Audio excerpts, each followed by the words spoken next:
Hi everybody, my name is Finn Carlson. I'm talking today from high in the Andes of Ecuador, and today I want to share a little bit about the dowsing system that we use and also how we would address curses with that dowsing system. Now let me start by defining a curse. A curse is simply nothing more than a very strong negative thought form.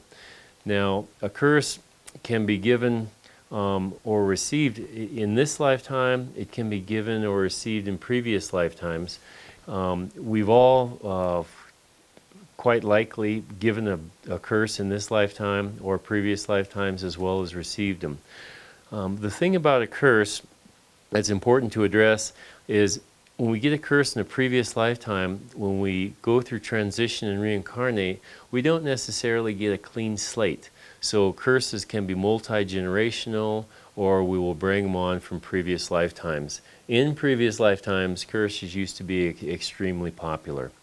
Now a curse can have an energy, a curse can have a life force, and a curse can have a spirit. These are different measurements of energetic strengths. So a curse that has a spirit would be the strongest curse of all. This is the type of curse that might be given by what I call a professional. That would be a shaman, black magic, or witchcraft. These curses are a little bit different because many times there's a shield put on the curse because the shaman who has placed the curse know that at some point someone will attempt to remove it. And those curses with the shield are more powerful because they can have effects on different aspects of dowsing that will keep the dowsing from working until that particular curse is cleared. So let's start by simply using the pendulum and identify, do we indeed have any curses in the course of this lifetime? Let's say yes, we get 3. Now we'll ask, let's go back previous lifetimes, did we in fact receive any curses? Let's say yes, we got 5. So now we got a total of 8 non-beneficial curses that we're going to work with.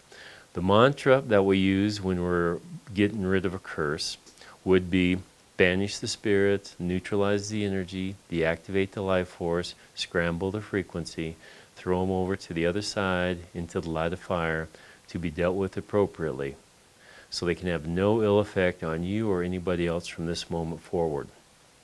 Now, the pendulum in doing this will swing counterclockwise as it is taking care of these curses.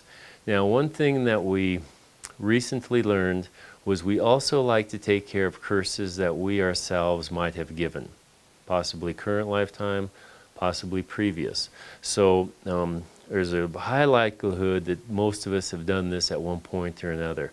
Since a curse is a two-way street, if we give a curse to something or somebody or some place, we open ourselves up to receive that curse back. So we like to clear that curse, any curses that we've given at the same time also.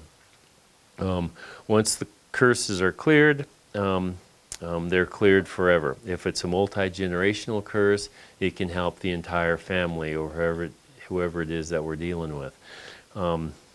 Now, I'm going to give an example of a curse that we worked with that was very strong. And we had, my wife Susan and myself, we had a practice with the Amish for a number of years. And the Amish adopted us into their community. And we did a lot of work with them. One of the things that we did with a number of them who did believe in dowsing was use the dowsing to work with them in a variety of ways. We had one good friend whose brother moved to Kentucky. And he moved into a beautiful valley. My wife and I actually went to the valley. And he moved there and he was neighbors with his cousin. And what happened was when the cousin's daughter turned 16 years old, she began developing seizure-like symptoms. And they had MRIs done, they had CAT scans, they had psychiatric evaluation, they had all different types of things done trying to determine what the cause of the seizures could be, and they could find nothing. So the neighbors, our friend's brother, had a young daughter, and when she turned 16, she developed the exact same symptoms as the neighbor. So they called us in, and we were actually traveling through Kentucky, and we were able to stop at the farm and look at the situation. When we got there, we realized that there's an Indian, Native American burial ground that was a mound in the middle of their field. It was about 25 meters in diameter. Now, the Amish respected the mound, or the burial ground, and they put a fence around the field, the ground, keeping the cornfield out. Now, the corn grew right up to the fence.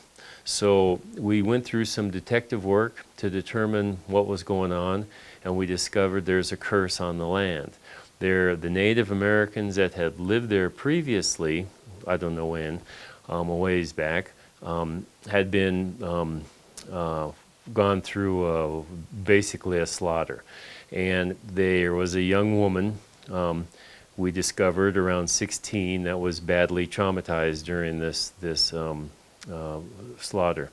And so there was a curse by the shaman put on the land that any young woman, back then they called us the whites, or any young white woman who lived on that land would incur these symptoms at this particular age. Now, they said, however, we are willing to work with you on this. And if you agree and you move the corn back from the burial just 15 or 20 feet, so there's some room for breath of the burial mound, will allow you to remove the curse. This particular Amish family didn't really have a strong belief system in dowsing, and they said, no, that's too much space for the corn. So in that instance, we were not able to help with that curse because dowsing cannot override free will. So we left, and I'd heard that the girl's symptoms went on for a number of years before we lost contact.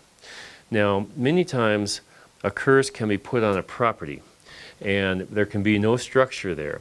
And we've worked with this numerous times, and we just simply address the curse.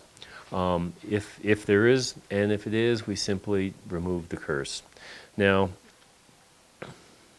okay, where should I go from here?